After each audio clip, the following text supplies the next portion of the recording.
ونستعينه ونستغفره ونؤمن به ونتوكل عليه ونعوذ بالله من شرور أنفسنا ومن سيئات أعمالنا من يهده الله فلا مضل له ومن يضلله فلا هادي له ونشهد أن لا إله إلا الله وحده لا شريك له ونشهد أن سيدنا ومولانا محمدا عبده ورسوله صلى الله تعالى على خير خلقه محمد وعلى آله وأصحابه ومن تبعهم بإحسان إلى يوم القيامة أما بعد فأعوذ بالله من الشيطان الرجيم بسم الله الرحمن الرحيم وما كان الله ليعذبهم وأنت فيهم وما كان الله معذبهم وهم يستغفرون صدق الله العظيم.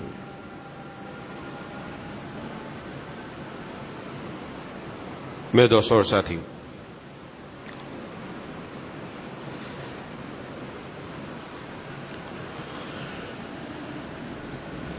اس وقت پورے ملک پاکستان کے اکثر علاقوں کے اندر شدید برسات کی وجہ سے مسلمان مختلف پریشانیوں کے اندر ہیں.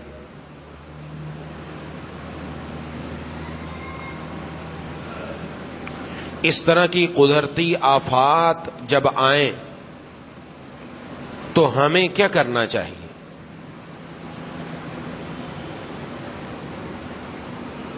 محبوب کبریا خاتم الانبیاء سرکار دو عالم صلی اللہ علیہ وسلم نے ہمیں ہر ایسے معاملے میں رہنمائی فرمائی کہ جب ایسی صورتحال پیدا ہو جائے تو ایک مسلمان کیا کرے. قرآن کریم میں بھی ہمیں کچھ ہدایات دی گئی اور حدیث شریف میں بھی ہمیں کچھ ہدایات دی گئی.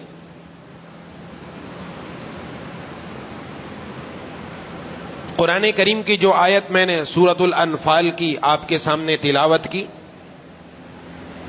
اس میں اللہ تبارک و تعالی نے محبوب کبریا خاتم الانبیاء سرکار دو عالم صلی اللہ علیہ وسلم کے وجود بامسعود کی برکت بیان فرمائی کہ جب تک آپ ان کے درمیان موجود ہیں، یعنی مشرکین کے درمیان، وہاں کے حالات، وہاں کے لوگ مسلمان بھی ہیں اور لوگ ہیں، فرمایا اس وقت تک اللہ کا عذاب نہیں آ سکتا. یہ آپ صلی اللہ علیہ وسلم جب تک موجود رہے کوئی ایسے حالات پیدا نہیں ہوئے، عذاب نہیں آیا.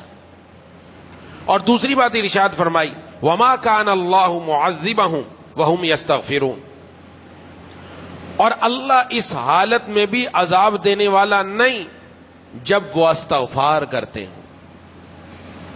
جب بندہ استغفار کا اہتمام کرنا شروع کر دے تو جہاں گناہ معاف ہوتے ہیں وہاں دنیاوی اعتبار سے مشکلات بھی حل ہوتی ہیں.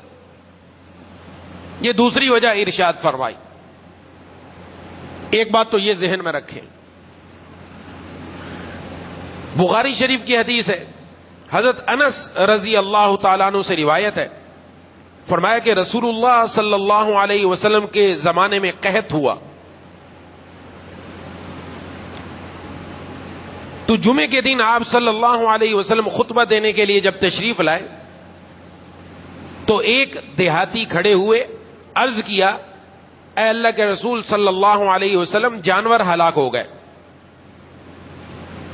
گھر والے بھوکے ہیں، یعنی برسات نہیں ہو رہی، جس کی وجہ سے جانوروں پر بھی آفت آ رہی ہے اور گھر والوں پر بھی، لہذا آپ اللہ سے ہمارے لیے دعا کیجیے۔ جناب نبی کریم صلی اللہ علیہ وسلم نے اپنے دونوں ہاتھوں کو اٹھایا اور حضرت انس رضی اللہ تعالیٰ عنہ فرماتے ہیں کہ ہم آسمان کی طرف دیکھ رہے تھے، آسمان پر کوئی بادل نہیں تھا۔ جب آپ صلی اللہ علیہ وسلم نے اپنے ہاتھ دعا کے لیے اٹھائے، فرمایا اللہ کی قسم، اس ذات کی قسم جس کے قبضہ قدرت میں میری جان ہے، آپ صلی اللہ علیہ وسلم نے اپنے دعا سے ہاتھ ختم نہیں کیے، یعنی اپنی دعا ختم نہیں کی، یہاں تک کہ بادلوں کے آثار پہاڑوں جیسے نظر آنا شروع ہو گئے۔ فرمایا آپ اپنے ممبر سے اترے نہیں کہ برسات شروع ہو گئی، یہاں تک کہ جناب نبی کریم صلی اللہ علیہ وسلم کی داڑھی مبارک پر بھی قطرے گرے اور آپ کی داڑھی مبارک سے بھی بارش کے قطرے ٹپکنے لگے۔ اور فرمایا بارش ہوئی، اس دن بھی ہوئی، اگلے دن بھی ہوئی، آئندہ اگلے دن بھی ہوئی، یہاں تک پورا ہفتہ ہوئی۔ اب پورا ہفتہ ہوئی تو بہت ہو گئی۔ اگلے جمعے جب جناب نبی کریم صلی اللہ علیہ وسلم جمعہ پڑھانے تشریف لائے تو وہی سائل جو پہلے کھڑے ہوئے تھے یا کوئی دوسرے، وہ کھڑے ہوئے، عرض کیا اللہ کے رسول صلی اللہ علیہ وسلم گھر منہدم ہو گئے، برسات زیادہ ہوئی، گھر منہدم ہو گئے اور مال غرق ہو گیا، آپ اللہ سے ہمارے لیے دعا کیجئے۔ آپ نے دعا کی، دعا کے الفاظ یہ تھے، اللہم حوالینا ولا علینا، اللہم علی الاکام والضراب وبطون الاودیۃ ومنابت الشجر، کہ اللہ بارش ہمارے ارد گرد ہو، ہم پر نہ ہو، اور پہاڑوں پر اور ٹیلوں پر اور وادیوں میں اور جنگلات میں اور پہاڑوں میں اور درختوں کے اگنے کی جگہ میں ہو۔ فرماتے ہیں جناب نبی کریم صلی اللہ علیہ وسلم نے دعا ختم کی، ہم نے دیکھا آسمان صاف ہو گیا اور سورج نظر آنا شروع ہو گئے۔ یہ جناب نبی کریم صلی اللہ علیہ وسلم کے معجزات میں اس کا ذکر ہوا۔ آپ صلی اللہ علیہ وسلم نے دعا مانگی، اللہ تعالی نے اس دعا کا اثر ظاہر فرمایا، اور امت کے لیے بھی ہدایت ہے کہ جب ایسے حالات آئیں اللہ تبارک و تعالی سے دعا کا اہتمام کیا جائے، یا اللہ یہ بارش ہم پر یعنی شہری آبادی پر نہ ہو، بلکہ دائیں بائیں میدانوں میں، صحراؤں میں، جنگلات میں، پہاڑوں میں، یا اللہ دائیں بائیں دوسری جگہوں پر یہ بادلوں کی بارشیں ہو جائیں، شہری آبادی پر نہ ہو، تاکہ ہماری جو پریشانیاں ہیں وہ دور ہو جائیں۔ یہ دعا مانگنے کا اہتمام ہونا چاہیے۔ اب اس وقت کرنے کے چند کام ہیں جن کی طرف توجہ کی ضرورت ہے۔ نمبر 1، اللہ تبارک و تعالی سے مغفرت مانگنے کا اہتمام ہو، استغفر اللہ کا اہتمام۔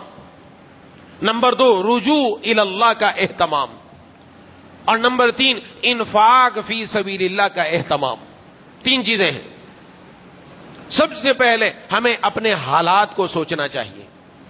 یہ ہمیشہ یاد رکھیں، انسان پر جو کچھ بھی ہوتا ہے یہ اس کے اپنے اعمال کا نتیجہ ہے، یہ اپنے اعمال کا نتیجہ ہے۔ قرآن کریم میں اللہ تبارک و تعالی نے ارشاد فرما دیا کہ جو کچھ بھی تمہارے اوپر ہو رہا ہے یہ تمہارے اپنے ہاتھوں کی کمائی ہے، اس لیے اپنے اعمال کا جائزہ لینا چاہیے کہ کہاں کہاں ہم سے غلطیاں ہو رہی ہیں، کہاں کہاں ہم سے اللہ کی نافرمانی ہو رہی ہے، کہاں کہاں اللہ کا حکم ٹوٹ رہا ہے، اور ہم اپنے آپ کو ٹھیک کرنے کی کوشش کرنا شروع کر دیں، ٹھیک کرنے کا اہتمام شروع کر دیں۔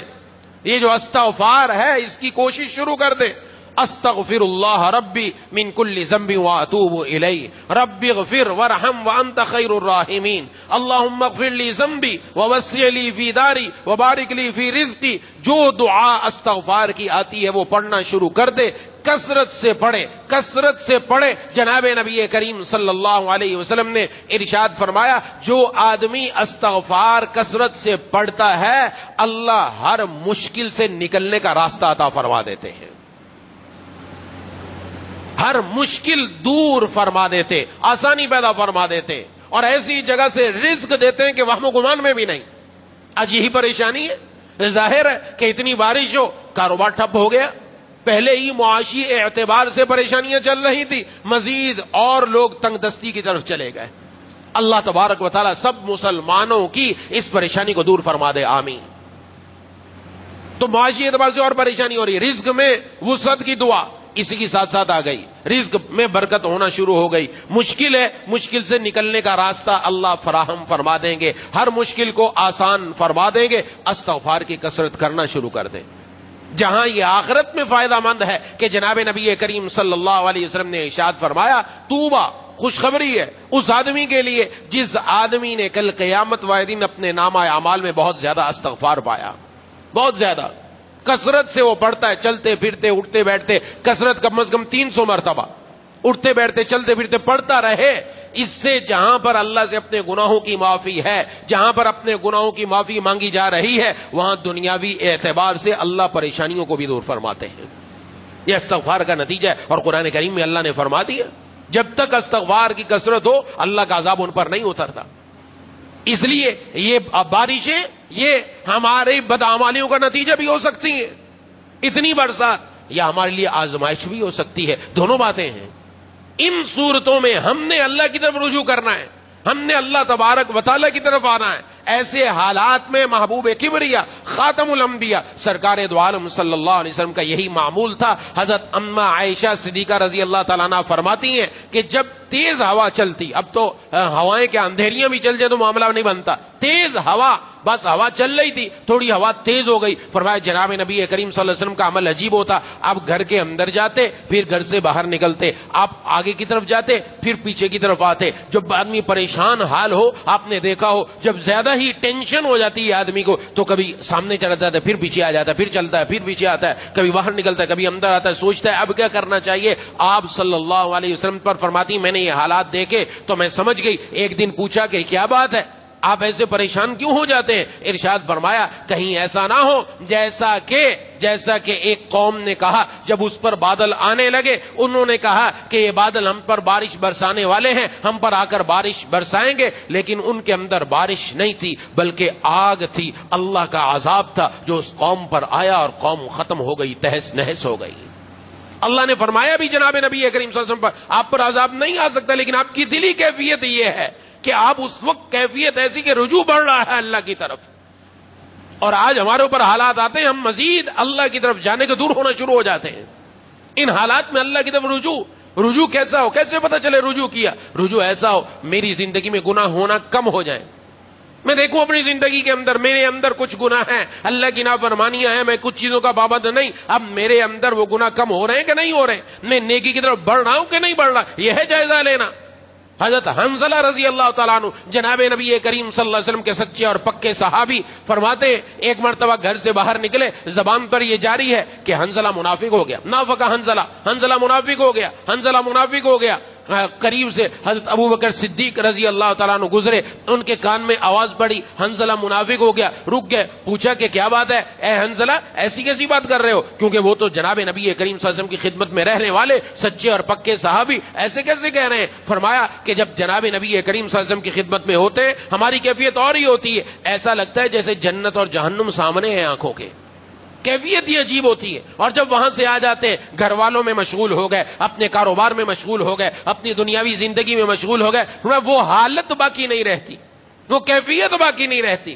ایسا نہیں ہے کہ اعمال ختم ہو گئے، اعمال باقی ہیں لیکن وہ کیفیت بدلی، جو حضور صلی اللہ علیہ وسلم کی صحبت کی برکت سے ہے وہ کیفیت نہیں رہی۔ تو حضرت حنظلہ رضی اللہ تعالیٰ عنہ کو اپنے اوپر شک ہونے لگا کہیں میں منافق تو نہیں ہو گیا۔